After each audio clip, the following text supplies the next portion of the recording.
राधे राधे दोस्तों। आज हम आपको सुनाएंगे घर घर की कहानी। अब पछताए क्या होत जब चिड़िया चुग गई खेत। दोस्तों, अगर आपको हमारी कहानी पसंद आए तो प्लीज़ हमारे चैनल को लाइक करें, सब्सक्राइब करें और शेयर करें। नीलू की माँ नीलू को चिल्ला रही थी, अरे ओ नीलू, कहाँ चली गई तू? तब नीलू कहने लगी, माँ हम यहीं हैं, क्यों हमारे पीछे पड़ी रहती हो? तुम्हारे पास और भी 2 बेटियां हैं, भूल जाती हो क्या? कभी उनके पीछे भी पड़ जाया करो। हमेशा हमारी चौकीदारी करती रहती हो। बिना बताए हम नहीं भागेंगे, जब देखो हमारे पीछे पड़ी रहती हो।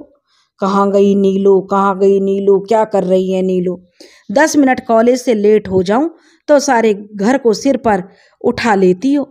मम्मी, कभी तो मेरा पीछा छोड़कर अपने दोनों नालायक बेटा हरी और किशन की तरफ भी ध्यान दिया करो। नीलू बड़बड़ाते हुए अपने कमरे में चली गई।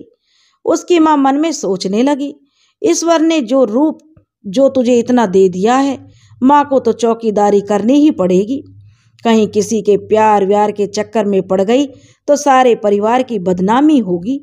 रूपा और दुर्गा का विवाह करना भी मुश्किल हो जाएगा। बड़ी बेटी सही राह पर हो तो बाकी बेटियां भी सही राह पर ही चलती हैं।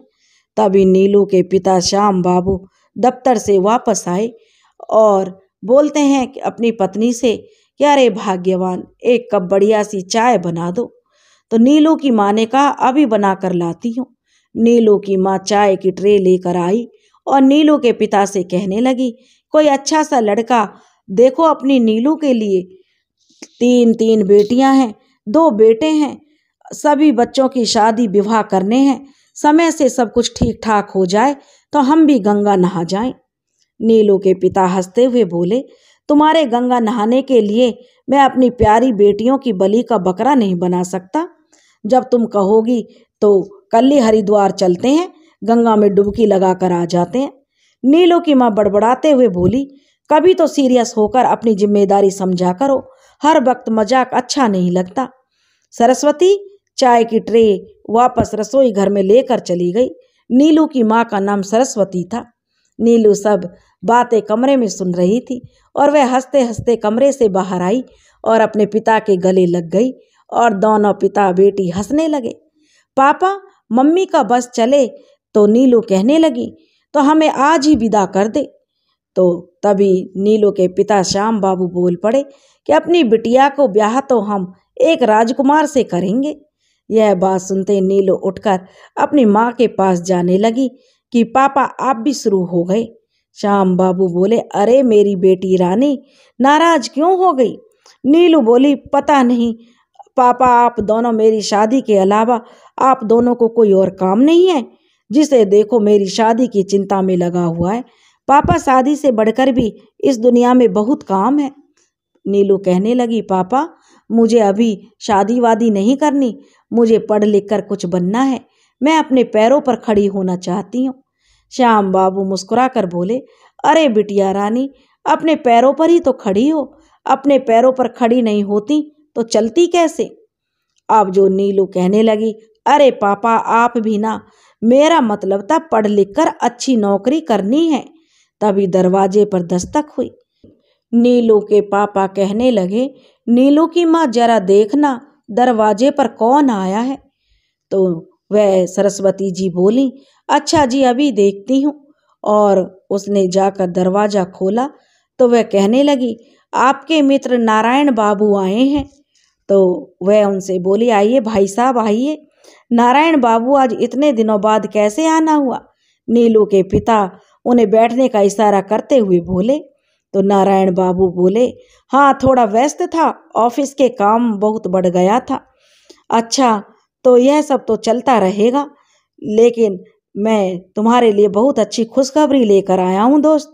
एक बहुत अच्छे परिवार से नीलू बेटी के लिए रिश्ता आया है। नारायण बाबू ने उत्साह के साथ बताया, लड़का बहुत अच्छा है मित्र, और सरकारी नौकरी वाला है। परिवार भी छोटा है। परिवार में माता पिता और 2 भाई हैं। दोनों भाइयों की सरकारी नौकरी है। तुम कहो तो बात आगे बढ़ाई जाए। अपने घर परिवार में सभी लोगों से सलाह मशवरा कर लो, सही लगे तो मुझे बताना, फिर आगे बात बढ़ाते हैं। इतना कहकर नारायण बाबू ने जाने की इजाजत मांगी और कहने लगे कि ठीक है तो मैं चलता हूँ। श्याम बाबू ने कहा, अरे चाय पीकर तो जाओ यार। तो नारायण बाबू बोले, नहीं श्याम, आज मैं जल्दी में हूँ, चाय फिर किसी दिन साथ बैठकर पियेंगे। इतने में नीलू की माँ सरस्वती चाय नाश्ता लेकर आई और नारायण बाबू के जाते हुए देखकर बोली, अरे नारायण भाई साहब चले भी गए? तो श्याम बाबू बोले, हाँ भाग्यवान, जल्दी में थे सो चले गए। तो नीलू की माँ ने पूछा, क्या कह रहे थे? तो बोले, नीलू के पिताजी नीलू बेटी के लिए रिश्ता लेकर आए थे।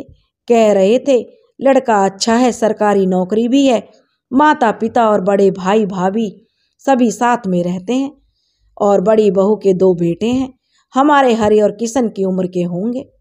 कह रहे थे कि आप सब सोच कर बताना। नीलू के पिता ने थोड़े चिंताजनक भाव में बोला। तो नीलू की माँ ने बड़ी उत्सुकता से पूछा, अरे फिर आपने क्या कहा? तो श्याम बाबू ने जवाब दिया, भाग्यवान अभी तो कुछ नहीं कहा, पहले हम सब परिवार में सभी से सलाह मशविरा कर लें, फिर उन्हें जवाब देंगे। नीलू की माँ सरस्वती मन ही मन खुश हो रही थी। चलो शुक्र है इन्हें अकल तो आई कि बेटियों का समय से विदा करना चाहिए। एक बेटी तो है नहीं, 3 बेटियां हैं और 2 बेटे हैं। सभी का विवाह रिटायरमेंट से पहले हो जाए तो जिम्मेदारी पूरी हो जाती है, बुढ़ापे में कष्ट नहीं उठाना पड़ता। उस वक्त तो पेंशन से गुजारा करना भी मुश्किल होता है। बस प्रभु कृपा बनाए रखना। वैसे तो मेरी नीलू इतनी रूपवती है, कोई नापसंद तो कर ही नहीं सकता। बस थोड़ा दान दहेज ना देना पड़े तो सोने पर सुहागा हो जाए। मेरी नीलू कितनी भाग्यशाली है कि इतना अच्छा रिश्ता घर बैठे आया है। नीलू की माँ मन ही मन में ईश्वर से प्रार्थना कर रही थी कि हे प्रभु मेरी बेटी नीलू सदा सुखी रहे। अगले दिन श्याम बाबू ने अपने बड़े भाई जयप्रकाश को गांव फोन करके बताया कि नीलू के लिए बहुत अच्छे परिवार से रिश्ता आया है। भाई साहब आपका क्या सुझाव है? भाई साहब क्या नीलू का विवाह इतनी जल्दी करना ठीक रहेगा? गांव से उनके बड़े भैया जयप्रकाश जी बोले, अरे भाई घर बैठे इतना अच्छा रिश्ता आया है तो इनकार करना ठीक नहीं है। नीलू तो बहुत भाग्यशाली है कि रिश्ता सामने से आया है, नहीं तो बेटियों के लिए वर ढूंढने में माँ बाप की एड़ी दुख जाती हैं, तब कहीं जाकर योग्य वर मिलता है। अब तुम ज़्यादा नखरे मत दिखाओ, बहू सही कह रही है, समय से सभी बच्चों की पढ़ाई लिखाई और शादी ब्याह के काम निपटा देना चाहिए। और तुम चिंता मत करो, कल मैं भी आ जाता हूँ, फिर बात करते हैं। अभी नीलू के बाद 2 भाई और 2 बहनें रूपा और देवी भी हैं, तो इनके बारे में भी जो इनके लिए भी योग्य वर खोजना है कि नहीं। श्याम बाबू समझदारी से काम लो, रिटायरमेंट से पहले अपनी सारी जिम्मेदारियां निभाने में ही समझदारी है। श्याम बाबू के भाई ने जो श्याम बाबू को सलाह दी। नीलू के पिता ने जवाब दिया, हाँ भाई साहब आप सही कह रहे हो, मैं सोच रहा हूँ कि एक बार नीलू बेटिया से भी पूछ लेना ठीक रहेगा। तब जयप्रकाश जी तुरंत बोले, अरे नीलू से क्या पूछना, हम सब बड़े बुजुर्ग परिवार में बैठे हुए हैं, नीलू बेटी का बुरा थोड़े ही सोचेंगे, हम सब की देखभाल करने के बाद ही तो विवाह करेंगे। शाम तुम चिंता ना करो, मैं कल ही शहर आता हूँ, तुम पहले लड़का देख कर आओ। बस इतना कहकर जयप्रकाश जी ने फोन रख दिया और शहर आने की तैयारी करने लगे। सरस्वती दोनों भाइयों की बात सुनकर थोड़ी संतुष्ट हो गई। जेठ जी ने उसकी बात पर अपनी सहमति जताते हुए हाँ कर दी थी। सब कुछ सुनकर सरस्वती ने राहत की सांस ली। श्याम बाबू सोच विचार में थे कि अभी नीलू का विवाह करते हैं तो बाकी सभी बच्चों के विवाह के लिए समय मिल जाएगा और कुछ रुपए पैसे की बचत करने का समय भी मिल जाएगा। बात तो बड़े भैया सही कह रहे हैं। अगले दिन सुबह सुबह नीलू के ताऊ जी शहर आ गए।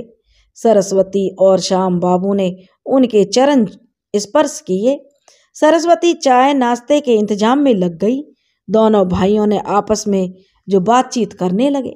सरस्वती ने नीलू को आवाज लगाई, नीलू जरा इधर आना, तेरे ताऊ जी आए हैं, उनके लिए चाय ले जा। नीलू ने ताऊ जी को नमस्ते की और चाय नाश्ता मेज पर रख दिया। नीलू बेटी खुश रहो, ताऊ जी ने बोला। तो मम्मी को, ताऊ जी हम तो सब बढ़िया हैं, लेकिन आप ताऊ जी मम्मी को समझाना, सारा दिन हमारे ही पीछे पड़ी रहती है, ठीक से पढ़ने भी नहीं देती। मम्मी के पास तो हमारी शादी के अलावा और कोई काम नहीं है ताऊ जी, नीलू मुंह बनाते हुए बोल रही थी। ताऊ जी बोले, बेटा माँ का तो काम ही होता है अपने बच्चों की फिक्र करना। नीलू ताऊ जी की बात सुनकर बैठक से बाहर निकल आई। तभी नीलू के पिताजी बोले, भाई साहब रिश्ता तो बहुत ही अच्छा आया है, मैंने लड़के के परिवार के बारे में सारी जानकारी निकाल ली है। श्याम बाबू ने बड़े भैया को विस्तार से सारी बातें लड़के और उसके परिवार के सदस्यों के बारे में बता दी। नीलू के ताऊ जी सारी बातें सुनने के बाद कहने लगे, सच में सुख समृद्धि से भरे परिवार में रिश्ता देखा है। मेरी मानो आंखें बंद करके रिश्ता पक्का कर दो, मुझे भी यह रिश्ता पसंद है। आजकल सरकारी नौकरी वाले लड़के के परिवार में हजारों नखरे होते हैं, बिना दहेज तो मतलब ही नहीं, कोई अपने बेटे का रिश्ता पक्का कर दे भला।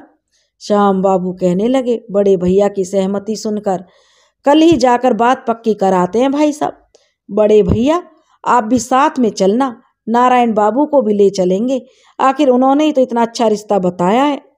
नीलू ने वहीं खड़ी ताऊ जी और पिताजी की सारी बातें सुन रही थी। सामान्य घरों में लड़कियों को अपनी पसंद नापसंद से ज़्यादा मम्मी पापा की पसंद में ही अपनी सहमति जताते हुए शादी कर लेती हैं। नीलू भी यह बात अच्छे से जानती थी। वह इस विवाह से इनकार नहीं कर सकती थी और ना ही इस विवाह का विरोध करने की हिम्मत उसके अंदर थी। अगर आज इस रिश्ते के लिए मम्मी पापा को रोक भी लूँगी, कुछ दिनों बाद फिर मम्मी कोई नया लड़का खोजने लगेंगी। शादी तो होना ही है, आज नहीं तो कल। मम्मी को मुझे विदा करके ही शांति मिलेगी। और वैसे भी पापा ताऊ जी की सुनते हैं, ताऊ जी की हर बात मानते हैं, ताऊ जी के सामने तो किसी की नहीं चलती। सब कुछ नीलू के सामने हो रहा था, लेकिन नीलू जैसे सब कुछ किस्मत के भरोसे उसने छोड़ दिया था। आज नीलू की आंखों में नींद नहीं थी। वह अपने भविष्य को लेकर बहुत उत्साहित थी। पढ़ लिख कर जीवन में कुछ बनेगी, अपने माता पिता का नाम रोशन करेगी। लेकिन आज की बातों ने जैसे उसके सपनों के पंख काट दिए थे। नीलू ने मन में सोचने लगी, शायद ससुराल में सच में पढ़ाई करने का अवसर मिल जाए। हो सकता है वो लोग नए ख्यालात के हों। यही सारी बातें सोचते सोचते नीलू को कब नींद आ गई, उसे पता ही नहीं चला। अगली सुबह जब माँ की आवाज़ नीलू के कानों में पड़ी तो उसकी आंख खुली। देखा माँ गुस्सा कर रही थी। माँ कह रही थी, अगर अपनी ससुराल में इतनी देर तक सोई रहेगी तो सब हमें ही बुरा कहेंगे कि माँ ने कुछ भी सिखा कर नहीं भेजा। तुम्हें तो किसी के कहने का फर्क नहीं पड़ता, लेकिन हमें तुम्हारी वजह से सुनना पड़ेगा, तो मुझे बर्दाश्त नहीं होगा। नीलू बोली, अरे माँ अभी यहीं हूँ, सुबह सुबह है, ससुराल की चिंता मत करो। अब तो ससुराल में भी ऐसे ही देर तक सोते रहेंगे। जिनको जो सोचना वह सोचे माँ। नीलू उठकर बाहर आई और मम्मी की तरफ देखकर मुंह बनाते हुए नहाने के लिए चली गई। इतने में नीलू के ताऊ जी और नारायण बाबू भी आ गए। सरस्वती बोली, भैया आप बैठो, मैं चाय बनाकर लाती हूँ। तब नारायण बाबू बोले, नहीं भाभी अभी नहीं, अभी हम सबको वहाँ जाकर भी चाय पीनी पड़ेगी। श्याम बाबू जल्दी करो, हमें वहाँ समय पर पहुँचना चाहिए। जो ठीक है नीलू की माँ, हम सब लोग जा रहे हैं, तुम दरवाज़ा बंद कर लो अंदर से, जो श्याम बाबू ने कहा। तो सरस्वती जी ने दरवाज़ा बंद कर लिया और घर के काम में लग गई। नीलू को आज बहुत बेचैनी महसूस हो रही थी। पता नहीं वो लोग कैसे स्वभाव के होंगे, मुझे आगे पढ़ाई करने देंगे या नहीं। कहीं वो लोग मेरी पढ़ाई लिखाई बंद करवा ना दें। ससुराल में कौन सुनेगा मेरी, जब अपने पीहर में ही कोई नहीं सुन रहा। सच में लड़कियों को कितने समझौते करने पड़ते हैं। बताओ, मैं सिर्फ इतना चाहती हूँ कि मुझे कॉलेज की पढ़ाई पूरी करने दी जाए, वो भी मेरी माँ को पसंद नहीं है। बस सारा दिन घर के चौके चूल्हे में लगे रहो। पता नहीं वहाँ पर कितना काम करना पड़ेगा। अगर पढ़ाई करते करते रिश्ता पक्का हो गया तो मैं आगे की पढ़ाई कैसे पूरी करूँगी। अगर आगे पढ़ने की इजाज़त मिल भी गई तो घर के कामों के साथ साथ पढ़ाई करना कितना मुश्किल हो जाएगा। सारी बातें सोचकर नीलू का सिर दर्द हो रहा था। नीलू के दिमाग में हजारों सवाल घूम रहे थे। सारा दिन घर में बैठकर अपनी इसी उधेड़-बुन में लगी हुई थी। आज कॉलेज जाने का मन भी नहीं हुआ। दिन भर दिमाग में हजारों सवाल जवाब खुद से ही करती रही। यहाँ नीलू की माँ सरस्वती सारा दिन ईश्वर से प्रार्थना करती रही कि यह रिश्ता पक्का हो जाए। सरस्वती सोच रही थी, तीनों बेटियां अच्छे से ब्याह कर अपने घर विदा हो जाएं। बस भगवान हमारी यही मनोकामना पूरी करे और हम भी गंगा नहा जाएं। तभी दरवाजे पर खटखटाने की आवाज आई। सरस्वती ने खुद ही जल्दी से दरवाजा खोलने चली गई, क्योंकि शायद नीलू के पिताजी नारायण भाई साहब वापस आए हैं। सरस्वती ने जैसे ही दरवाजा खोला, सामने जेठ जी को खड़ा देखकर जल्दी से सिर को पल्लू से ढक लिया और सिर ढकने के बाद जेठ जी के चरण स्पर्श किए। ताऊ जी ने आशीर्वाद देते हुए कहा, सदा सौभाग्यवती रहो बहू। सरस्वती ने अपने जेठ जी को बैठक में बिठाया और नीलू को आवाज लगाई। तभी दरवाजे पर दोबारा दस्तक हुई। सरस्वती जी ने दरवाजा खोला। अंदर आते हुए नारायण बाबू बोले, भाभी जी जल्दी सबका मुंह मीठा करवाओ, नीलू बिटिया का रिश्ता पक्का हो गया। सरस्वती ने आश्चर्य से पूछा, क्या सच में नारायण भाई साहब? सरस्वती ने कहा, भाई साहब मुझे तो विश्वास ही नहीं हो रहा है, सिर्फ नीलू की तस्वीर देखकर ही उन्हें पसंद कर लिया। श्याम बाबू बोले, अरे भाग्यवान, अंदर तो आने दो हम लोगों को, बैठक में बैठ रहे हैं ना, वहीं चाय भिजवा दो और हाँ पहले पानी भिजवा देना। सरस्वती ने बताया कि गांव से जेठ जी आए हैं, बैठक में बैठे हुए हैं। नारायण बाबू और श्याम बाबू बैठक में बैठ गए तो सरस्वती ने सभी को जो पानी दे दिया। नारायण बाबू बोले, भाभी मिठाई खिलाने का समय है, सिर्फ पानी से काम नहीं चलेगा, और सब हंसने लगे। श्याम बाबू ने बड़े भाई के चरण स्पर्श किए और साथ में बैठकर बातें करने लगे। नीलू अंदर बैठी उनकी आवाज सुन रही थी, लेकिन बाहर नहीं आई। उसे गुस्सा आ रहा था कि कैसा पागल लड़का है जो बिना देखे हाँ कर दी। पता नहीं सारी मुश्किलें ईश्वर ने मेरे ही भाग्य में लिख दी हैं। और 2 साल में मेरा कॉलेज पूरा हो जाता, फिर शादी कर देते। मम्मी को भी पता नहीं क्यों मेरी शादी की इतनी जल्दी है। ताई जी तो कह रही थी लड़का 3-4 साल में बड़ी मुश्किल से मिलता है, और यहाँ तो पहली बार में ही रिश्ता पक्का हो गया। हे भगवान, मुझे इतना खुशकिस्मत क्यों बना दिया। बाकी लड़कियों के लिए तो सच में लड़का खोजने में पिताजी के जूते घिस जाते हैं। नीलू अपने कमरे में बैठी सारी बातें सोच रही थी।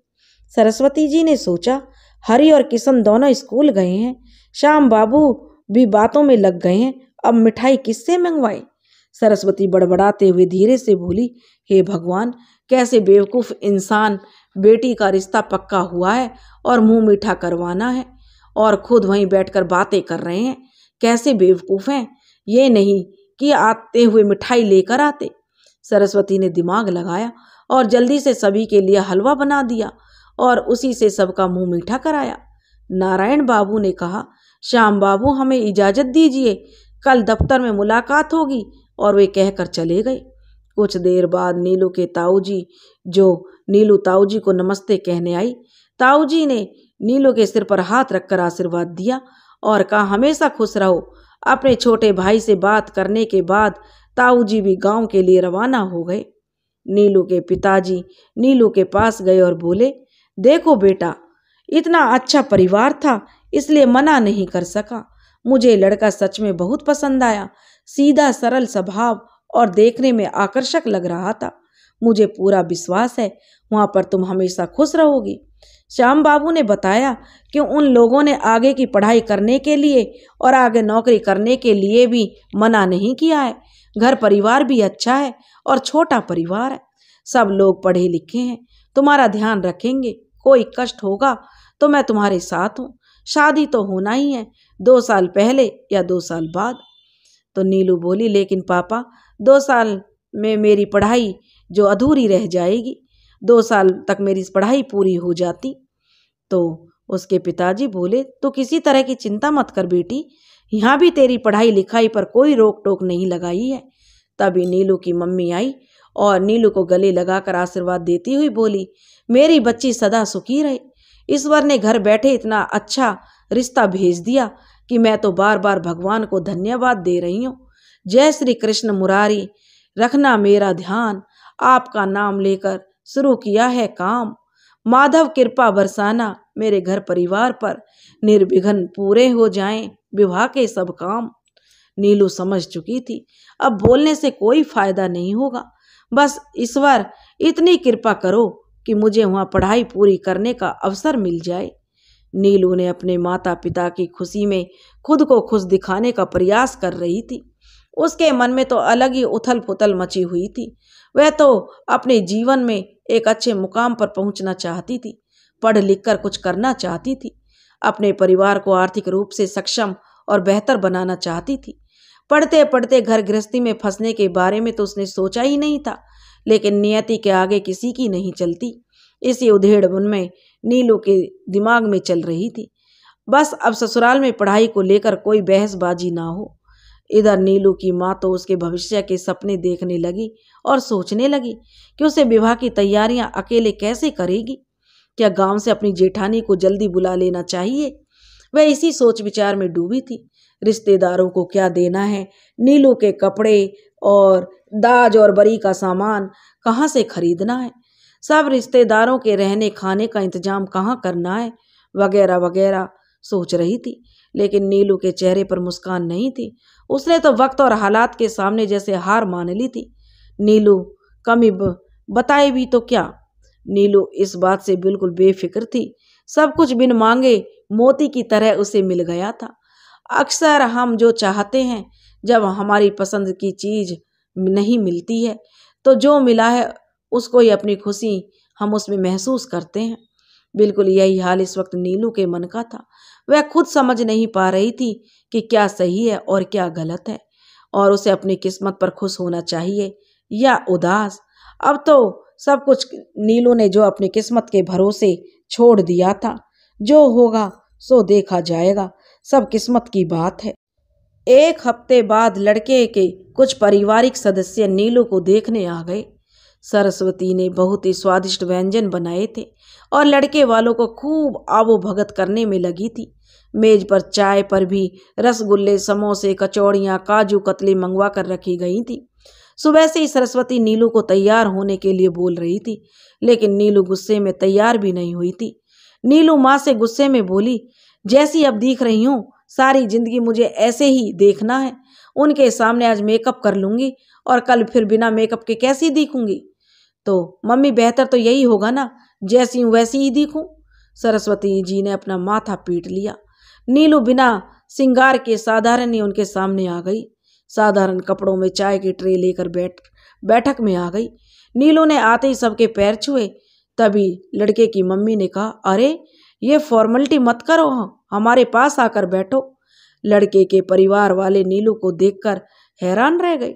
नीलू का इतना गोरा रंग, सुंदर खूबसूरत बड़ी बड़ी आंखें, गुलाबी होठ, सुडौल नासिका और बिना किसी सिंगार के जब वह इतनी खूबसूरत लग रही है तो सज धज कर कितनी खूबसूरत लगेगी।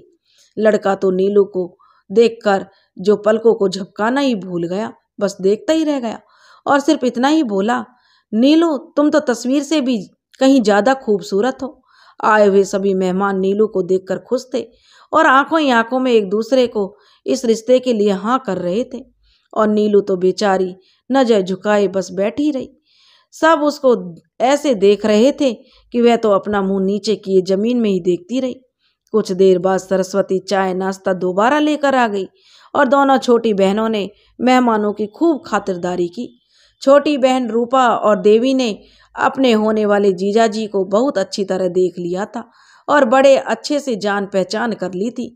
छोटी बहनें अक्सर चुलबुली होती हैं और अपने होने वाले जीजाजी से हंसी मजाक करते हुए सारी बातें पूछ लेती हैं, लेकिन नीलू शांति से बैठी रही। उसे जैसे अपने भावी जीवन साथी से कुछ भी नहीं जानना चाहती थी।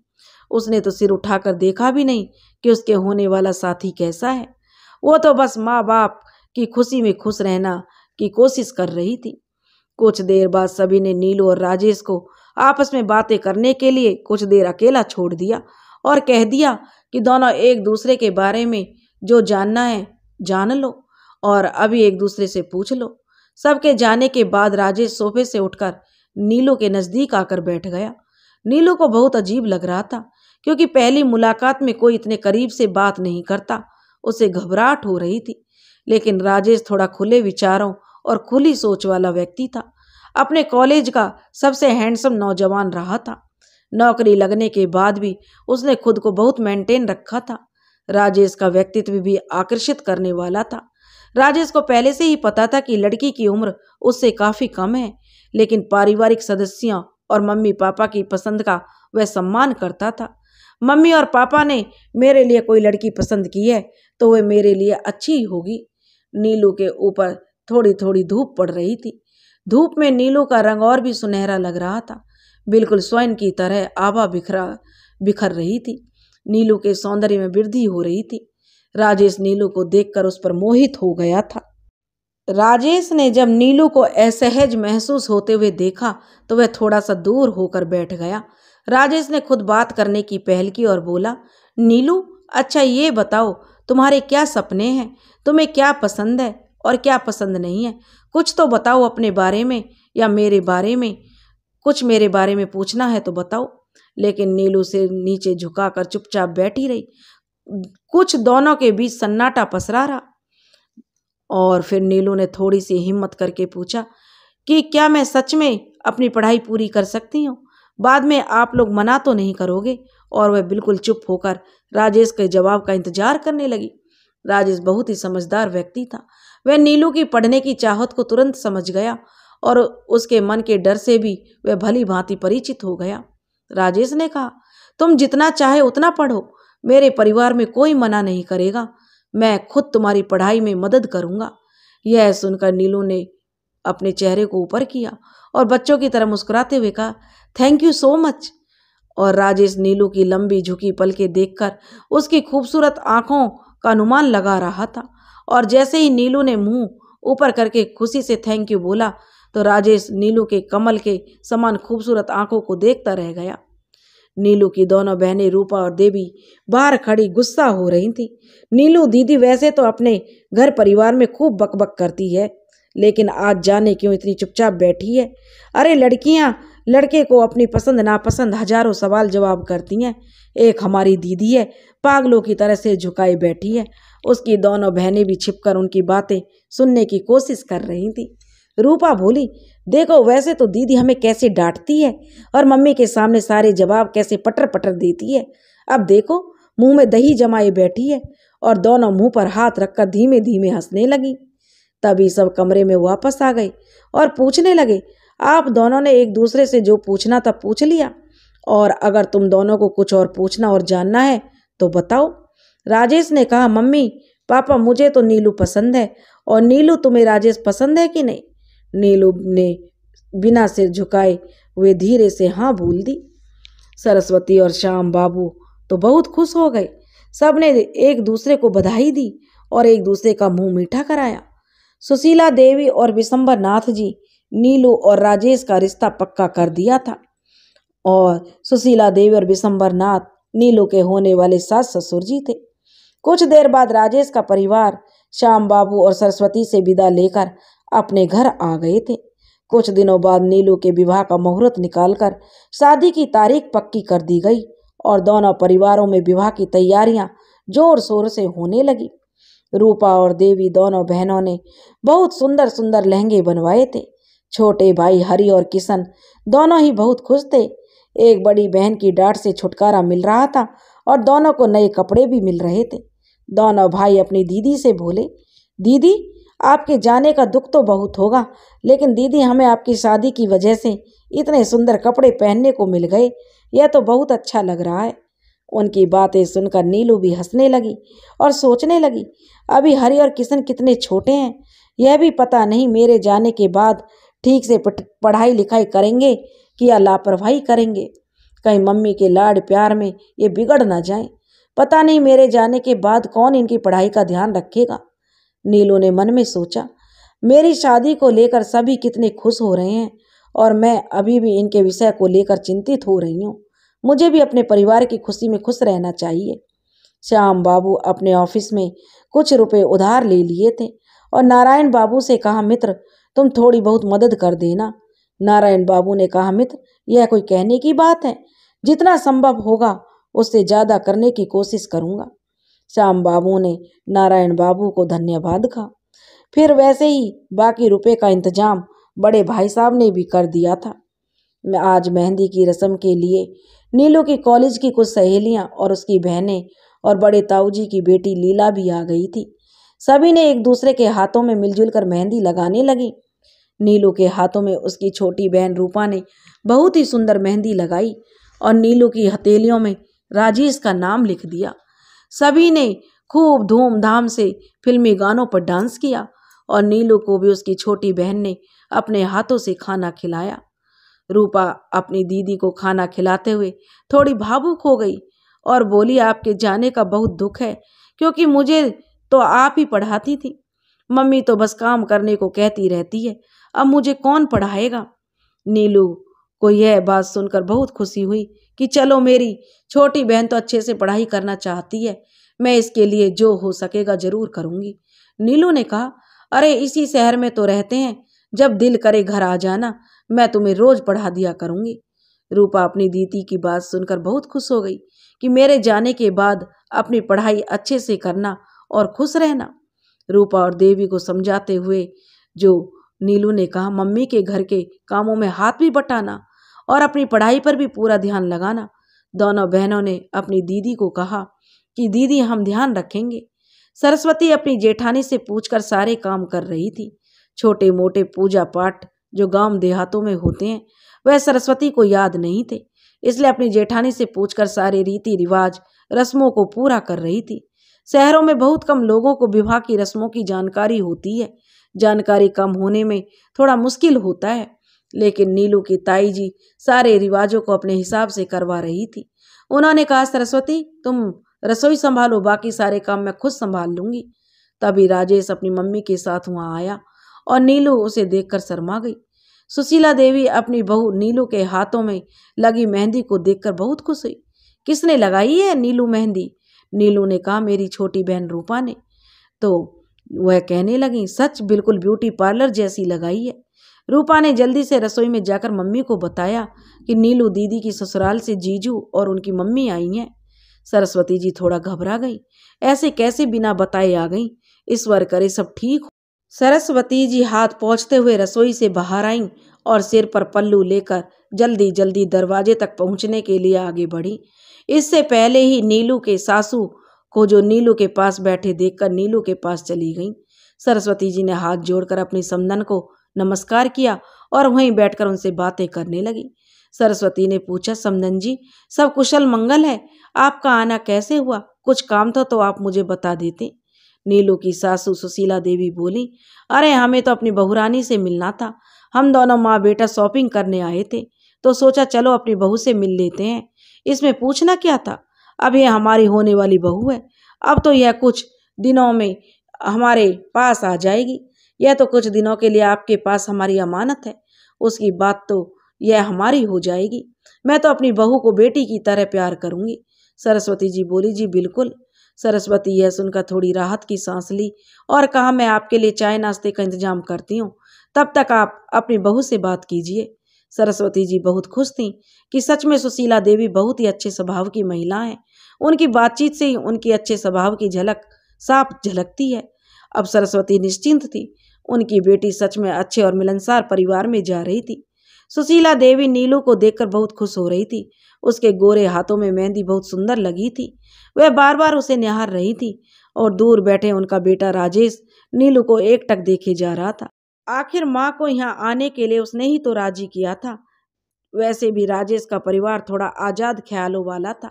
शॉपिंग करते हुए नीलू के घर आना उनके लिए कोई बड़ी बात नहीं थी। एक ही शहर में रहते हैं तो आना जाना लगा ही रहता है। नीलू इस सारे माहौल में थोड़ी घबरा रही थी, लेकिन जब कुछ देर बाद उसकी सासू माँ उठकर चाय पीने चली गई, तब नीलू ने थोड़ी राहत की सांस ली। नीलू छोटी बहन रूपा से बोली, बताओ इतने में मिलने की क्या जल्दी थी? 2 दिन बाद शादी है, वहीं मिल लेते। विदा होकर इनके घर ही तो जा रही थी, कहीं और थोड़े ही चली जाऊंगी।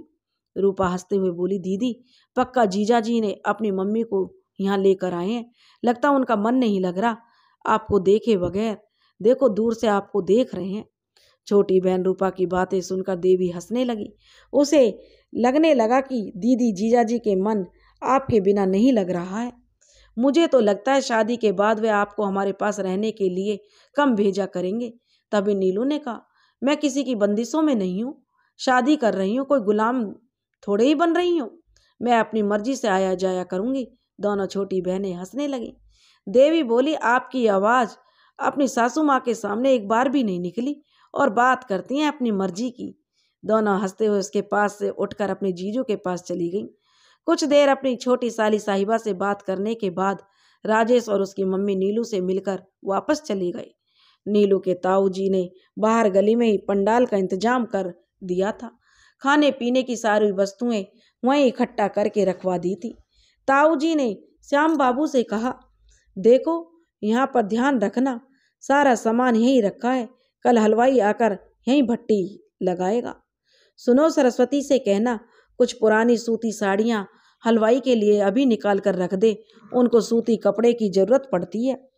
जनार्दन जी बोले, घोड़ी भी मैंने बुक करवा दी है, शहर में शादी है तो सारा काम आसान हो जाएगा, बारात भी समय से आ जाएगी और तिलक भी समय से हो जाएगा। नहीं तो दूर की बारात में हमेशा परेशानी होती है, अधिकतर बारात देर से पहुंचती है और सारा काम लेट हो जाता है। श्याम बाबू कहने लगे, भाई साहब आप इसकी चिंता ना करो, ईश्वर की कृपा से सारे काम समय पर हो जाएंगे। ताऊ जी बोले, नीलू के काम करने पड़ते हैं श्याम बाबू, समय से तभी पूरे होते हैं। श्याम बाबू चुपचाप उनकी बातें सुनकर बाहर आ गए और गली में रोशनी के लिए झालर, बिजली वाली झालरों को लगवाने लगे। स्वागत द्वार की सज्जा के बारे में टेंट वालों को बताने लगे। सभी लोग नीलू के विवाह की तैयारी में लगे हुए थे। गांव से भी कुछ रिश्तेदार आ गए थे। घर में बहुत चहल पहल हो गई थी। सरस्वती और नीलू की ताई जी दोनों घर के कामों में व्यस्त हो गई थी। घर में शादी के मंगल गीत गाए जा रहे थे। बन्ना और बन्नी के गीतों से मैं जो घर गूंज रहा था। रोज रात को कुछ गली मोहल्ले की महिलाएं और बेटियां आती और रात को रत जगा करती। आपस में सभी खूब हंसी ठिठोली करती। कभी बन्ना और कभी बन्नी बनकर नीलू को बहुत छेड़ती। नीलू की दोनों बहनें नीलू के आसपास ही रहती और कोई कुछ कहता तो सारी हंसी ठिठोली का जवाब दोनों बहनें ही देती। सभी लोग महिला संगीत का आनंद लेते और खाना पीना चलता रहता। सरस्वती जी तो यही सोचकर खुश थी कि उसकी नीलू का विवाह बहुत अच्छे घर परिवार में हो रहा है, उसकी बेटी तो सदा सुखी रहेगी। बड़े भैया ने अपने छोटे भाई श्याम बाबू से कहा, देखो कल बारात आएगी, बारात की आवो भगत में कोई कमी नहीं रहनी चाहिए। खाने पीने का सारा इंतजाम बहुत अच्छा किया है, लेकिन पहले बाराती खाना खाएंगे, उसके बाद ही घराती और बाकी के मेहमानों को पंडाल में जाने देना। तुम्हें इस बात का ध्यान रखना होगा। ताऊ जी ने नीलू के दोनों भाइयों को बुलाकर उन्हें अच्छे से समझा दिया, कोई भी खाना खराब ना करे, इस बात का भी ध्यान रखना। सभी खाना खाकर जाएं। दोनों भाइयों ने ताऊ जी को एक साथ कह दिया, ठीक है ताऊ जी हम ध्यान रखेंगे, हम दोनों पंडाल के पास ही रहेंगे। शाम को घर में बहुत चहल पहल हो गई थी। दोनों बहनें अपनी बहन नीलू को सजाने में लगी हुई थी। गांव से आई हुई नीलू की भाभी ने नीलू को तैयार करने में काफ़ी मदद की थी। नीलू के ऊपर लाल रंग की साड़ी जिस पर हरे रंग का बॉर्डर था बहुत सुंदर लग रही थी। नीलू के नए नक्शे तो वैसे भी इतने सुंदर थे, उस पर सोने के थोड़े से जेवर भी उसके ऊपर बहुत सुंदर लग रहे थे। पैरों में पायल और महावर लगाई गई थी। हाथों में मेहंदी का तो इतना गहरा रंग चढ़ा। सभी भाभियां नीलू को बोल रही थी, नीलू तुम्हें तो राजेश बहुत प्यार करेगा। इतना गाढ़ा मेहंदी का रंग उन्हीं लड़कियों के हाथों में चढ़ता है जिसकी सजना उन्हें बहुत प्यार करते हैं। तो कोई कहता नीलू की सासू माँ नीलू को बहुत प्यार करेगी, इसलिए मेहंदी का रंग इतना गहरा चढ़ा है। नीलू शर्म से मुंह नीचे करके बस बैठी रहती, अपनी भाभियों को कोई जवाब नहीं देती। तभी नीलू की मम्मी सरस्वती जी अंदर आईं और नीलू को देखकर खुशी से आंखें नम करते हुए बोली और उनकी आंखों में आंसू आ गए। अपनी बेटी का माथा चूमती और कहती, कितनी साधारण साड़ी में भी उसकी बेटी कितनी खूबसूरत लग रही है। गोरे रंग पर लाल और हरे बॉर्डर वाली साड़ी नीलू की सुंदरता को फूल की तरह महका रही थी।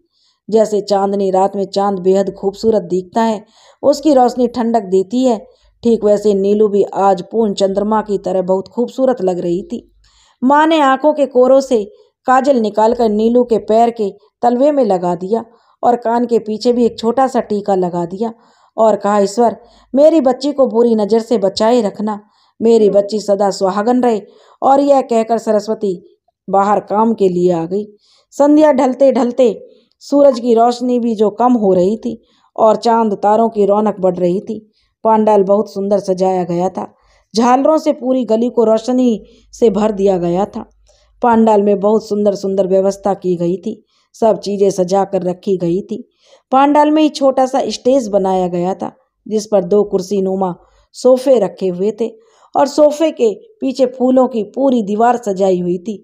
गुलाब और गेंदे के फूलों से लड़ियां बनाकर बड़े करीने से सजावट की गई थी जो बहुत सुंदर लग रही थी। जैसे ही बारात आने की आहट हुई, दोनों बहनों ने जल्दी से थाली सजा ली और बोले, रिबन कटाई तो हम दोनों बहन नहीं करवाएंगे। और मुख्य द्वार पर जाकर दोनों बहनें थाली लेकर खड़ी हो गईं। बारात आने का इंतजार करने लगी। आपस में बातें कर रही थी कि कितने पैसे सगुन के लिए जाएं। सगुन तो बनता है। लेकिन तभी ताऊजी ने सुन लिया। दोनों के पास आकर बोले, सुनो लड़कियों, जो लड़के वाले देंगे वही सगुन लेना, बिल्कुल भी ज़्यादा सगुन लेने की जिद मत करना। ताऊजी की बात सुनकर दोनों बहनें चुपचाप वहीं खड़ी रहीं। तभी सामने से बारात आती हुई दिखाई दी। घोड़े पर बैठे हुए दूल्हे को देखकर दोनों बहनें खुश हो गईं। ताऊजी की बात पूरी तरह से भूल गईं और बोली, यह तो बड़े लोग हैं, हमेशा ऐसा ही करते हैं। बताओ, हमारा नेक मांगने का समय है तो हम तो मांगेंगे ना, हमारा सगुन तो बनता है। और दोनों बहनें हंसने लगीं।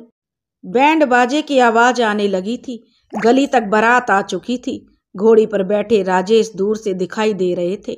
जैसे जैसे बारात नजदीक आ रही थी, बैंड बाजे की आवाज भी तेज होती जा रही थी।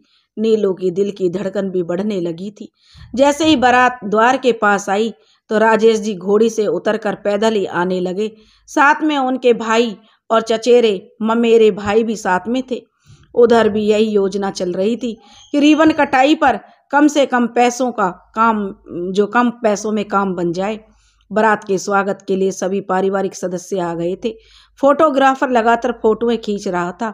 जैसे ही राजेश के भाइयों ने रिबन को हाथ लगाया, दोनों बहनों ने तुरंत आगे बढ़कर रोक दिया और कहा, रिबन कटाई का सगुन तो बनता है। राजेश के भाई बोले, तो ठीक है, 11 रुपये बहुत हैं। तभी नीलू की बहन ने कहा, बस 2 जीरो और लगा दो, फिर हमें सगुन मंजूर है। दोनों पक्षों में खट्टी मीठी नोकझोंक शुरू हो गई। कभी कहती सिर्फ 11 रुपये और कभी कहते 1100। इसी बहस में काफी देर हो गई। ताऊजी भीड़ से निकल कर आए और बोले, नहीं दामाद जी, जो आप देंगे वही हमें स्वीकार होगा। आखिर में 1100 बात तय हो गई और दोनों बहनों ने खुशी खुशी रिबन कटाई करवाई और अपने अपने जीजू को तिलक करके आरती कर फूल बरसाती हुई स्टेज तक खुद लेकर आई। राजेश के सभी भाई और रिश्तेदार नाचते कूदते हुए उसे स्टेज तक अपने कंधों पर बैठाकर लेकर आए। उसके बाद सभी लोग खाने पीने में व्यस्त हो गए। कुछ देर के बाद मेहमानों और बारातियों की खूब खातिरदारी की गई। श्याम बाबू ने सभी को बहुत आदर सत्कार किया। नीलू के ससुराल से सुशीला देवी, उसके पति बिशंबरनाथ, बड़ा बेटा ब्रजेश और बड़ी बहू कुसुम और दोनों बच्चे साथ आए हुए थे। राजेश के माता पिता अपने रिश्तेदारों की खातिरदारी होते देखकर बहुत खुश थे। खाना भी बहुत स्वादिष्ट बनाया गया था। सभी श्याम बाबू को कह रहे थे, श्याम बाबू, बेटी का विवाह आपने बड़ी धूमधाम से किया है। तभी नीलू अपनी दोनों बहनों के साथ धीरे धीरे कदम बढ़ाती हुई स्टेज की तरफ आ रही थी। नीलू को देखकर ऐसा आभास हो रहा था जैसे साक्षात लक्ष्मी जी सज धज कर आ रही हो। सच में नीलू का रूप रंग माँ लक्ष्मी की तरह सुंदर और वैभवपूर्ण लग रहा था। झालरों की रोशनी में नीलू आती हुई ऐसी लग रही थी जैसे कोई देवी चली आ रही हो। राजेश तो दूर से आता हुआ देखकर उसको एकटक देखता रह गया। इतनी रूपवान सरल स्वभाव की जीवन साथी पाकर राजेश आज अपने आप को भाग्यशाली समझ रहा था। दोनों बहनों ने अपनी बहन नीलू को राजेश जी के पास सोफे पर बैठा दिया और कुछ देर बाद दोनों नीचे आ गईं। ताई जी ने जयमाला की सारी तैयारी करवा दी थी और राजेश के भाई भी खाना पीना खाकर वापस अपने भाई के पास स्टेज पर आ गए थे। नीलू ने पहले राजेश को जयमाला पहनाई, उसके बाद राजेश ने नीलू को जयमाला पहनाई। सभी ने तालियां बजाते हुए उनको बधाई दी। उसके बाद सभी ने बारी बारी फोटोग्राफर से अपनी फोटो खिंचवाई। सब रिश्तेदार नीलू और राजेश को शगुन देकर आशीर्वाद दे रहे थे। कुछ देर बाद नीलू और राजेश को इस स्टेज से जो घर के अंदर लाया गया, जहां पर आंगन के अंदर नीचे गद्दे बिछाकर बैठने की व्यवस्था की गई थी। यहाँ पर पंडित जी बैठे थे और फेरों की तैयारियां चल रही थी। ताऊ जी और ताई जी वहीं बैठे हुए थे। श्याम बाबू और सरस्वती एक साथ बैठे थे। कुछ देर बाद दोनों बहनें अपनी बहन और जीजू को साथ लेकर फेरों वाले स्थान पर पहुंच गईं और नीचे गद्दी पर बैठने को कहा। पंडित जी ने पूरी विधि विधान के साथ मंत्र उच्चारण शुरू कर दिया और धीरे धीरे फेरों की सारी रस्में पूरी करने लगे। 7 फेरों के बाद 7 वचनों को एक दूसरे को बोलकर स्वीकार कराने के लिए कहा। उसके बाद पवित्र अग्नि के साथ चक्कर लगाने के लिए पंडित जी ने बोलना शुरू किया। मंत्र और उच्चारण के साथ बहुत सुंदर विधि विधान के साथ सभी फेरों को पूर्ण कराया गया। दोनों ने अग्नि को साक्षी मानकर 7 वचनों को निभाने की प्रतिज्ञा ली और सारे जीवन एक दूसरे का साथ निभाने का वादा किया। उसके बाद दोनों ने ही बड़े बुजुर्गों के चरण स्पर्श करके आशीर्वाद लिया। ताई जी ने दोनों को पूजा घर में ले जाकर माथा टेकवाया, भगवान से आशीर्वाद मांगने के लिए बोला। मंदिर में माथा टेकने के बाद दोनों बाहर आंगन में आकर बैठ गए। नीलू और राजेश के बैठने के लिए 2 कुर्सियां रखी गई थी। वहीं पर सब उनके ऊपर से जो पैसे वार कर फेर कर काम करने वाली बाई को दे रहे थे। नीलू की ताई जी ने ताऊ जी से भी पैसे वार कर उसकी काम वाली को दे दिए। कुछ देर बाद दोनों को आराम से अंदर बैठाया गया। फिर नीलू की विदाई के लिए तैयारियों में लग गए। नीलू ने सभी की आंखों से बचकर राजेश को ध्यान से चोरी चोरी देखने की कोशिश करने लगी। ताई जी ने नीलू की छोटी बहन रूपा से कहा कि तुमने विदाई संदेश लिखा है या नहीं? यह शहर में आकर तुम भूल गई हो। रूपा ने कहा, ताई जी हम दोनों ने मिलकर लिखा है और थोड़ी बहुत मदद मम्मी ने भी की है। सभी लोग अपनी अपनी जगह पर बैठ गए और नीलू और राजेश को कुर्सी पर बैठा दिया गया था। सरस्वती अपने काम में लगी हुई थी। जैसे ही रूपा ने संदेश पढ़ना शुरू किया, श्याम बाबू और सरस्वती दोनों काम छोड़कर संदेश सुनने लगे। रूपा पढ़ने लगी, प्यारी नीलू दीदी, आज आप इस घर से विदा हो रही हो। हम सब आपको बहुत याद करेंगे और आपकी बातें हमें बहुत याद आएंगी। आप अपने जीवन की नई शुरुआत करने जा रही हो। ससुराल में सभी बड़ों की सेवा करना, बड़ों का आदर और छोटों को स्नेह देना। घर परिवार में जो भी जिम्मेदारियां तुम्हें मिलें, आप सब जिम्मेदारियों को पूरे मन से निभाना।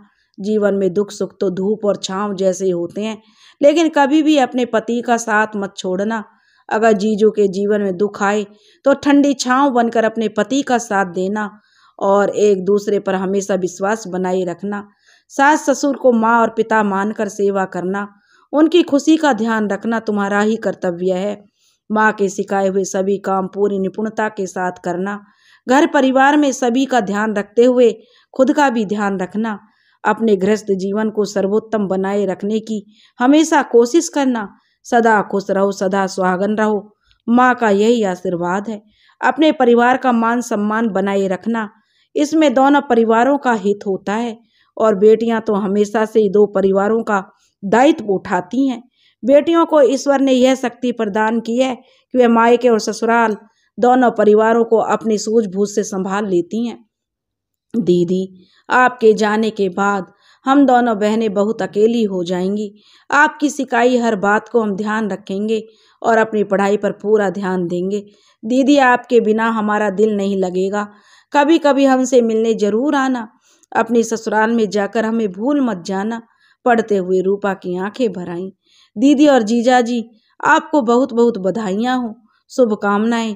मम्मी पापा की तरफ से आप दोनों को स्नेह आशीष हो, आशीर्वाद हो। नए जीवन की शुरुआत के लिए शुभकामनाएं हो। रूपा ने अपनी दीदी के लिए जो संदेश लिखा था वह पढ़कर सुना दिया और अपनी दीदी को देखकर उसकी आंखों में आंसू आ रहे थे। आज उसकी दीदी इस घर से विदा हो जाएगी। कल सवेरे जब हम उठेंगे तो नीलू दीदी हमारे साथ नहीं होगी। अब सारा घर खाली हो जाएगा। दीदी के जाने के बाद कितना सूना सूना लगेगा। कैसे दीदी हमें इतने प्यार से जगाती थी, माँ की डांट से बचाती थी, हमें कितना प्यार करती थी और हमें सब कुछ बहुत याद आएगा। यही सब सोचकर रूपा चुपचाप एक तरफ खड़ी हो गई। ताऊ जी ने विदाई की सारी तैयारियां करवा दी। ताऊ जी ने विदाई वाली कार को बहुत सुंदर गुलाब के फूलों से सजाया था। कुछ देर बाद में नीलू की ताई जी सरस्वती से कहने लगी कि विदाई की तैयारियां करो। ताऊ जी ने जल्दी से नीलू को विवाह में देने वाले सामान जो गाड़ी में रखवा दिया और नीलू का सूटकेस भी उसी में रखवा दिया। श्याम बाबू ने अपनी बेटी को थोड़ा बहुत सामान उपहार में दिया था, जो एक मध्यम वर्गीय परिवार में दिया जाता है, और दुखी मन से अपनी बेटी को विदा कर दिया। नीलू अपने छोटे भाई बहनों के गले लगकर खूब रो रही थी। राजेश और उसकी मम्मी इस भावुक पल में भावुक हो रहे थे। कुसुम ने अपनी देवरानी को चुप करते हुए कहा, देवरानी जी चुप हो जाओ, यह तो जगत की रीति है। बेटियों को तो एक ना एक दिन अपने मायके को छोड़कर ससुराल जाना ही होता है। कुसुम नीलू की जेठानी थी। कुसुम मजाकिया अंदाज में बोली, देखो तुम्हें रोते हुए देखकर मेरे सासू और प्यारे देवर जी भावुक हो रहे हैं, चोरी चुपके से अपने आंसू पोंछने लगे हैं। नीलू ने देखा तो सच में दोनों माँ बेटों की आंखें भरी हुई थी। नीलू समझ गई दोनों का मन कितना कोमल और निर्मल है। सच में राजेश जी बहुत ही संवेदनशील व्यक्ति हैं। ताई जी ने नीलू को अपने गले लगा लिया और उसका माथा चूम लिया। सदा सुहागन रहो बेटी, अपने नए जीवन की शुरुआत खुशी से करो। नीलू अपने ताऊ जी और अपने पापा से मिलकर फबक फबक कर रो पड़ी। पिता ने अपनी लाडो को गले से लगा लिया और भावुकतावश कुछ बोल नहीं पाए, बस अपनी नीलू को कुछ देर तक अपने सीने से लगाए रखा। बड़े भैया जनार्दन ने दोनों को अलग किया और बोले, भैया भाई बेटियां तो हमारे यहाँ कुछ दिनों की मेहमान होती हैं, उनका असली घर तो ससुराल ही होता है। हर पिता को एक ना एक दिन अपनी बेटी को दिल पर पत्थर रखकर विदा करना पड़ता है। संसार की तो यही रीति है। नीलू और राजेश आगे बढ़ने लगे और सारा परिवार पीछे पीछे चल रहा था। नीलू अपने दोनों हाथों से चावलों को पीछे की तरफ डाल रही थी और धीरे धीरे चल रही थी। सरस्वती और उसकी जेठानी दोनों ही आंचल फैलाकर उन चावलों को अपनी झोली में भर रही थीं। धीरे धीरे नीलू कार तक पहुंच गई। सभी गले मिलकर विदा लेने लगी। सभी के गले लग रही थी। सभी की आंखों में विदाई देखकर आंसू आ रहे थे। नीलू के पिताजी तो एक तरफ खड़े होकर आंखों के आंसू धीरे धीरे पोंछ रहे थे कि किसी को पता न चले कि अपनी बेटी को विदा करते हुए उनका हृदय कितना रो रहा था। तभी उनके भाई ने गले लगाकर कहा, भाई बेटियां तो पराई होती है, उन्हें तो विदा करना होता है। बेटियों से तो घर परिवार चलते हैं, बेटियां ही तो होती हैं जो बहू के रूप में आगे जाकर अपने वंश वेल को बढ़ाती।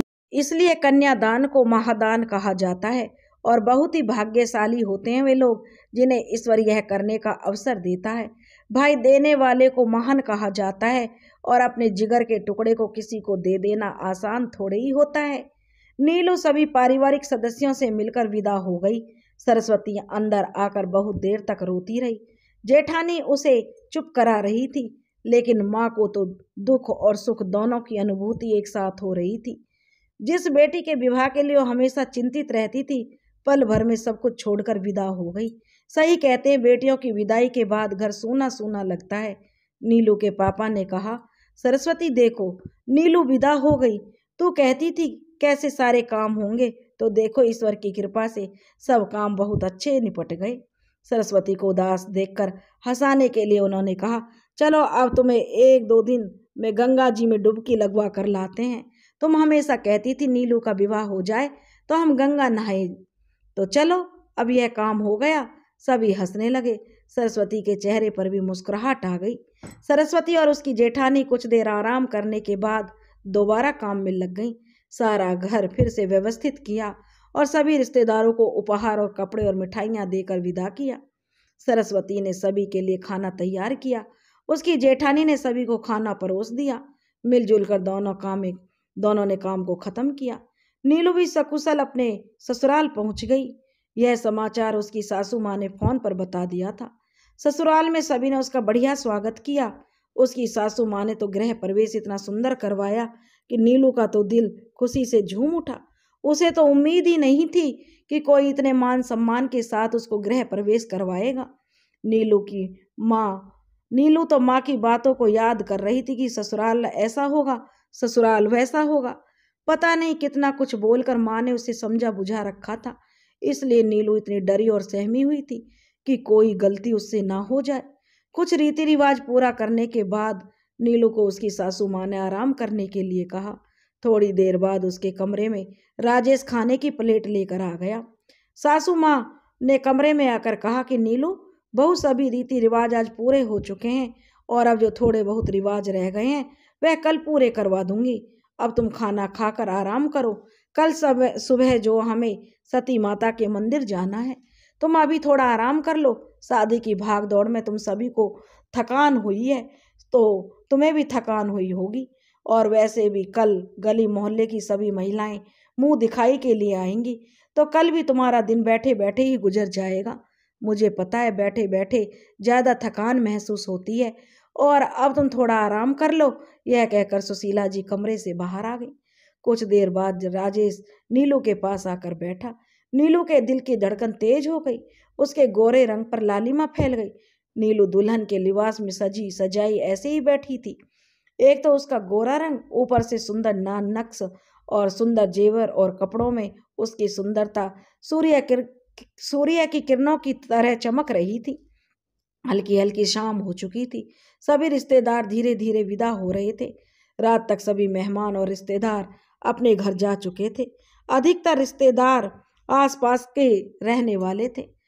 कुसुम ने पूछा, सासू माँ, देवरानी जी ने खाना खाया कि नहीं? तो सुशीला जी बोली, अरे मैंने राजेश को उसके पास खाना देकर भेजा था, जिससे दोनों आपस में कुछ बातचीत भी करें। कुसुम ने मजाक के अंदाज में कहा, अरे मम्मी जी, कुछ दिनों की लाज शर्म होती है, कुछ दिनों बाद दोनों साथ घूम रहे होंगे। सुशीला जी भी जानती थी कि कुसुम का कड़वा स्वभाव है। पता नहीं नीलू कैसे कुसुम के साथ निभाएगी। खैर छोड़ो, अभी तो नीलू आई है, समझदार लड़की है, खुद ही संभाल लेगी। उधर नीलू और राजेश एक दूसरे से पहली मुलाकात कर रहे थे। राजेश ने महसूस किया नीलू कुछ असहज महसूस कर रही है। वह यह कहकर बाहर चला गया, नीलू तुम पहले खाना खा लो, मैं थोड़ी देर माँ से मिलकर आता हूँ। राजेश नीचे आकर अपनी माँ से पूछा कि माँ कोई काम है क्या? तो माँ हो तो बता दो।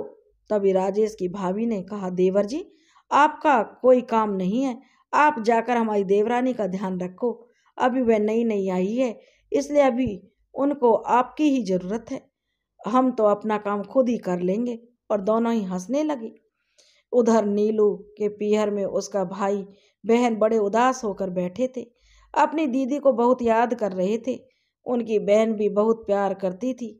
रूपा और देवी दोनों अपनी बहन की बातें याद कर रही थी। राजेश जैसे ही कमरे में गया तो खाना वैसे का वैसा रखा था। नीलू भी वैसे ही बैठी हुई थी। राजेश ने नीलू से कहा, देखो नीलू, पहले खाना खा लो और अपने कपड़े बदल लो, फिर तुम्हें आराम मिलेगा। नीलू ने धीरे से पूछा, आपने खाना खाया है? इतना सुनते ही राजेश का मन अंदर ही अंदर खुशी से खिल गया। राजेश ने कहा, अगर तुम्हें ऐतराज ना हो तो हम साथ साथ खाना खाते हैं। नीलू ने सिर हिलाकर हामी दे दी। फिर दोनों ने साथ में खाना खाया। नीलू मन ही मन संतोष की सांस ले रही थी। माँ तो ऐसे डराती रहती थी, ससुराल ऐसा होगा, ससुराल वैसा होगा, देखो सब कुछ तो अच्छा है। नीलू को मन ही मन मुस्कुरा कर देखकर राजेश ने पूछा, किस बात पर इतनी प्यारी मुस्कान से हमें घायल कर रही हो नीलू? नीलू ने बहुत ही धीरे से कहा, शादी से पहले माँ हमेशा कहती थी ससुराल में देर तक मत सोना, सबके उठने से पहले उठ जाना, कभी भी पहले खाना मत खाना। देखो यहाँ तो माँ ने मेरे लिए पहले ही खाना कमरे में भिजवा दिया है।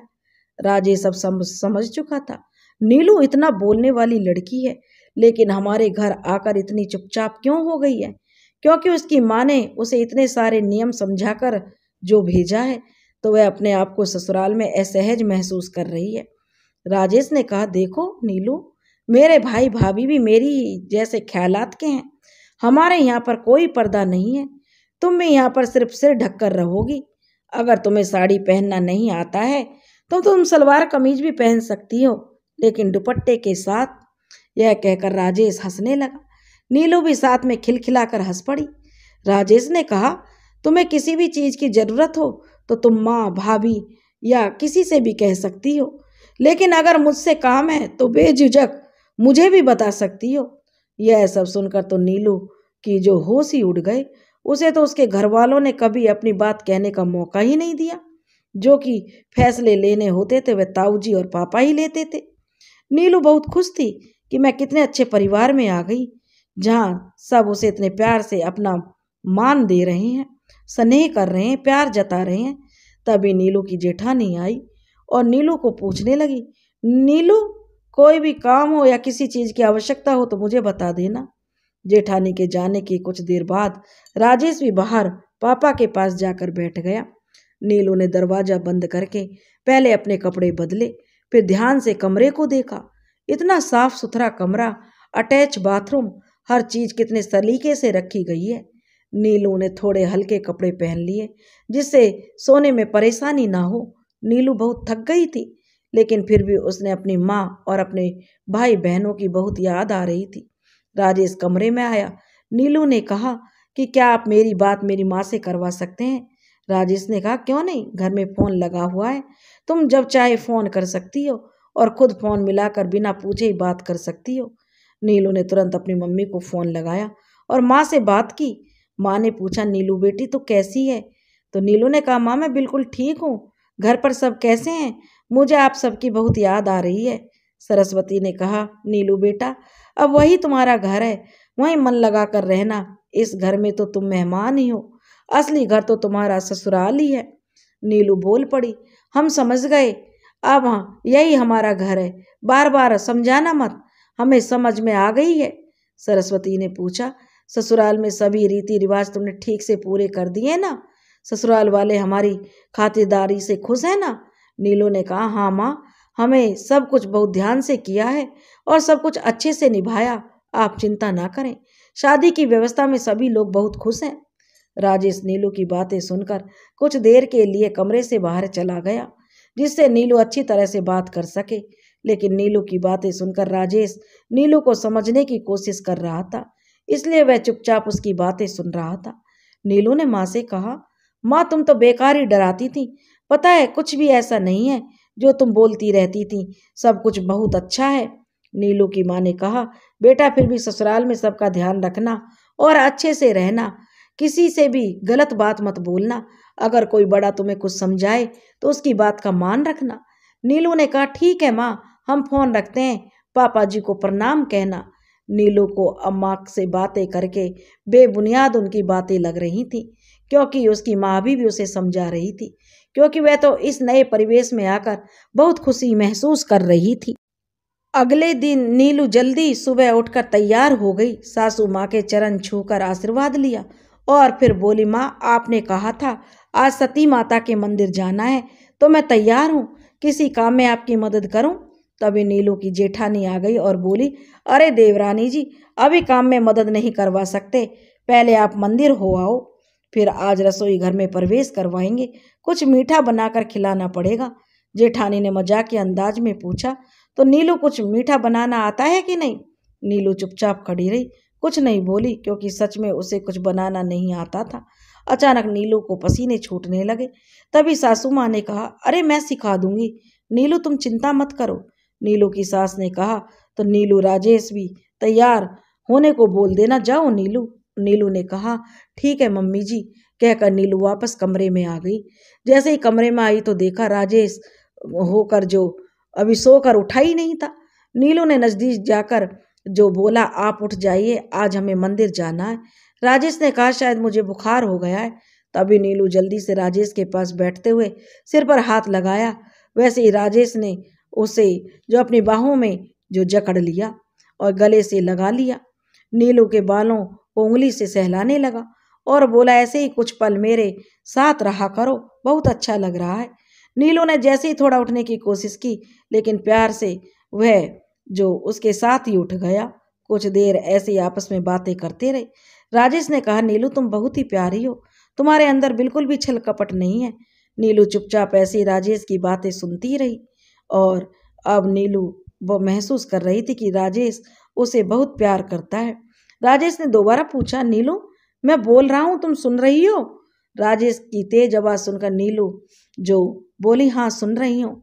आप चाहते ही हो ना मैं पढ़ाई पूरी करूं, लेकिन अभी सब कुछ नया है, मुझे थोड़ा समय दो। राजेश ने जो फिर उससे कहा, तो ठीक है, ओके मैडम जी, जैसी आपकी इच्छा, आप जब बोलोगे तब हम आपकी पढ़ाई शुरू करवा देंगे। नीलू ने कहा, देखो राजेश, घर परिवार की बहुत जिम्मेदारियां हैं। मैं कोशिश करूंगी कि मैं पहले घर परिवार की जिम्मेदारियां निभानी हैं, उसके बाद आगे की पढ़ाई के लिए सोचूंगी। तो वैसे भी मेरे माता पिता ने मेरी शिक्षा से ज़्यादा विवाह को तवज्जो दी है, तो मैं कैसे हाँ बोलूं। राजेश ने कहा, मैं तुम्हारे साथ हूं, तुम्हें कोशिश तो करनी चाहिए। पढ़ाई बीच में छोड़ना बिल्कुल अच्छी बात नहीं है। मैं चाहता हूं तुम अपनी आगे की पढ़ाई पूरी करो। नीलू ने कहा, और माँ और बाबूजी से कौन पूछेगा। राजेश ने कहा, वह सब तुम मुझ पर छोड़ दो, मैं बड़े भैया भाभी और माँ और बाबूजी सबको संभाल लूंगा। तुम बताओ, तुम्हारा मन है या नहीं। नीलू ने तुरंत राजेश से कहा कि हाँ, मैं तो पढ़ना चाहती हूँ, और वह अपने सपनों को भी पूरा करना चाहती थी, उसे तो अवसर मिलना था। तभी नीलू की जेठानी ने जोर से दरवाजा खटखटाया और कहा, तुम दोनों को माँ नीचे बुला रही है, जल्दी से तैयार होकर नीचे आ जाओ। राजेश ने और नीलू जो दोनों तैयार होकर अपने जो नीचे आ गए। नीलू सोच रही थी, सच में ईश्वर ने उसकी प्रार्थना सुन ली। भले ही उसकी शादी जल्दी हो गई, लेकिन उसे इतना अच्छा पति मिला है जो उसे आगे पढ़ाई पूरी करने में मदद कर रहा है। उसके माता पिता तो सिर्फ उसके विवाह की चिंता थी, उसके सपनों के बारे में कभी किसी ने नहीं पूछा। वह जीवन में क्या करना चाहती है, क्या बनना चाहती है। अब उसे राजेश के साथ बातें करने के बाद खुद को थोड़ा सहज महसूस करने लगी थी। उसे लग रहा था शायद अब उसके सपने पूरे हों। जिंदगी में एक चीज ही तो चाहिए थी कि मैं खुद आत्मनिर्भर बनकर अपने माता पिता का नाम रोशन करूं। पढ़ाई लिखाई में वह कितनी मेधावी छात्रा थी, लेकिन ताऊ जी, ताई और मम्मी पापा को सभी को सिर्फ उसके विवाह की चिंता रहती थी और उसके सपनों से किसी को कोई लेना देना नहीं था। कुछ देर बाद दोनों नीचे आ गए। तभी नीलू की जेठानी ने कहा, देवर जी, आज तो कम से कम जल्दी तैयार हो जाते, देवरानी जी को अपने मायके पग फेरे की रस्म के लिए जाना है। राजेश ने कहा, भाभी, हमें कौन सा दूसरे शहर जाना है, हमें तो अपने ही शहर में जाना है, लोकल रिश्तेदारी का यही तो फायदा है। तभी नीलू की जेठानी ने बोला, देवर जी, एक फायदा है, नीलू को अपने घर नहीं रुकना पड़ेगा, सुबह मिलने गए और शाम को वापस आ गए। यह कहकर जेठानी जी नीलू की तरफ देखकर हंसने लगी। कुछ देर बाद सभी लोग नीलू के घर पहुंच गए। सरस्वती जी, श्याम बाबू ने बहुत अच्छी तैयारी कर रखी थी। ताई जी भी अभी गांव नहीं गई थी, वह भी सरस्वती की मदद कर रही थी। नीलू की दोनों छोटी बहनें अपनी दीदी को देखकर बहुत खुश थीं। दोनों भाई नीलू के गले लगाकर ही जो मान रहे थे, छोड़ ही नहीं रहे थे दीदी को। नीलू ने उन्हें अपने गले से हटाया और कहा, दोनों पढ़ाई अच्छे से कर रहे हो या नहीं। दोनों ने हाँ में सिर हिलाया। सरस्वती अपनी बेटी को खुश देखकर बहुत खुश थी। नीलू के चेहरे पर इतना संतोष और इतनी खुशी पहले कभी नहीं देखी थी। माँ को समझते देर नहीं लगी, ससुराल में उसकी बेटी सुखी है। नीलू की सास ने सरस्वती देवी से कहा, तुम बिल्कुल चिंता मत करो, नीलू को तो हम अपनी बेटी की तरह प्यार करते हैं। मेरे पास तो 2 लड़के हैं, ईश्वर ने मुझे बेटी नहीं दी, लेकिन मैंने बहू को ही अपनी बेटी के रूप में माना है। यह सुनकर सरस्वती जी की सारी चिंताएं दूर हो गईं। ईश्वर से प्रार्थना करने लगी, उसकी बेटी को अच्छा घर परिवार मिले, उसकी बेटी सुख समृद्धि से रहे। माँ के मन में अपनी बेटी को सुखी देखने की बहुत तमन्ना होती है। अगर उसकी बेटी ससुराल में सुखी होती है तो माँ का हृदय हमेशा संतोष महसूस करता है। सभी लोगों ने दोपहर का खाना खाया और उसके पास जाने की इजाज़त मांगी। उसके बाद तभी ताई जी ने कहा, बहन जी, कुछ दिन के लिए नीलू को यहाँ रहने भेज देना। नीलू की सासू माँ ने कहा, ठीक है बहन जी, अभी तो ये लोग हनीमून के लिए बाहर जाएंगे, उसके बाद मैं नीलू को कुछ दिन के बाद आपके पास भेज दूंगी। श्याम बाबू और सरस्वती जी ने अपनी बेटी को थोड़ा बहुत सामान और शगुन देकर विदा किया। सभी लोगों से मिलने के बाद नीलू वापस ससुराल आ गई और अगले ही दिन राजेश और नीलू हनीमून के लिए चले गए। वहां जाकर नीलू और राजेश के साथ खुलकर बात करने का मौका मिला। दोनों एक दूसरे को समझने की कोशिश करने लगे।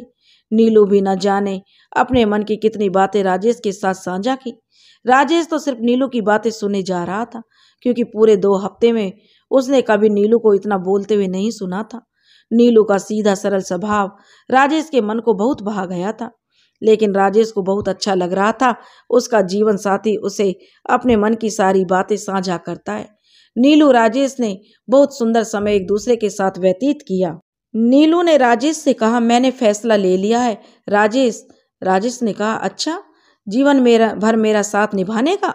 नीलू ने मुस्कुराते हुए कहा, वो तो शादी के बाद निश्चित हो गया था। हम दोनों को ही जीवन भर एक दूसरे का साथ ऐसे ही निभाना है। राजेश ने कहा, तो फिर क्या फैसला किया है? तो वह कहने लगी, अरे आपने कहा था ना मैं आगे की पढ़ाई के बारे में सोचना चाहिए, तो मैंने सोच लिया मैं आगे की पढ़ाई कंप्लीट करूंगी और मम्मी पापा से आप बात करोगे। राजेश ने कहा, बिल्कुल सही फैसला लिया है। तो फिर मैडम जी हम दोनों साथ कॉलेज जाएंगे। ऑफिस से आते हुए मैं तुम्हें वापस साथ लेकर आ जाऊंगा। नीलू ने कहा, यह तो बहुत बढ़िया है। नीलू ने कहा, लोकल शादी होने का कुछ तो फायदा हुआ। राजेश ने कहा, मैं तुम्हारी पढ़ाई में भी मदद करूंगा। नीलू ने कहा, सच? मैं आपको मेरी पढ़ाई में मदद तो करनी होगी। राजेश ने कहा, अच्छा ठीक है, चलो आज बाहर घूम कर आते हैं, कल तो हमें फिर वापस जाना है। आज अच्छे से इस दिन को यादगार दिन बनाते हैं। राजेश ने कहा, नीलू, यही दिन हमें उम्र भर याद रह जाएंगे और एक दूसरे के दिलों में प्यार के दिन यादगार बनकर रहेंगे। राजेश और नीलू दोनों ही सारे दिन घूमने के बाद वापस होटल आ गए और अगले ही दिन वापस अपने घर पहुंच गए। नीलू की जेठानी ने दोनों को बड़ी खुशी से स्वागत किया। धीरे धीरे नीलू ने घर परिवार की थोड़ी बहुत जिम्मेदारी संभाल ली। एक दिन मौका देखकर राजेश ने अपने माता पिता से नीलू की आगे की पढ़ाई के बारे में बातचीत शुरू की।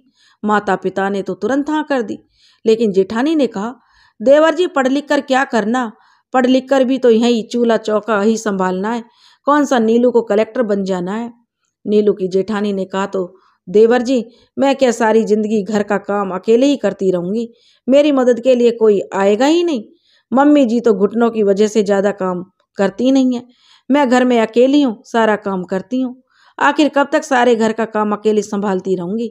मुझे तो लगा था देवरानी के आने से मुझे थोड़ी राहत मिलेगी। अब देवरानी जी कॉलेज जाएंगी तो घर में मेरी मदद कौन करेगा? सभी लोग चुपचाप सोच विचार करने लगे। तभी नीलू थोड़ी हिम्मत जुटाकर बोली, भाभी मैं सुबह घर के कामों में आपकी मदद कर दिया करूंगी। दिन में आप कर लिया करना और शाम को सारा खाना मैं बनाया करूंगी और बर्तन भी मैं ही साफ करूंगी। नीलू की जेठानी बोली, फिर तो मुझे कोई परेशानी नहीं है नीलू, आगे पढ़ना चाहती है तो पढ़ ले, लेकिन घर के काम में भी मेरी मदद करानी होगी। नीलू ने बड़ी खुशी के साथ कह दिया और राजेश को आंखों आंखों में थैंक यू बोल दिया। मनचाही मुराद जब पूरी हो जाती है, सपनों को उड़ान मिल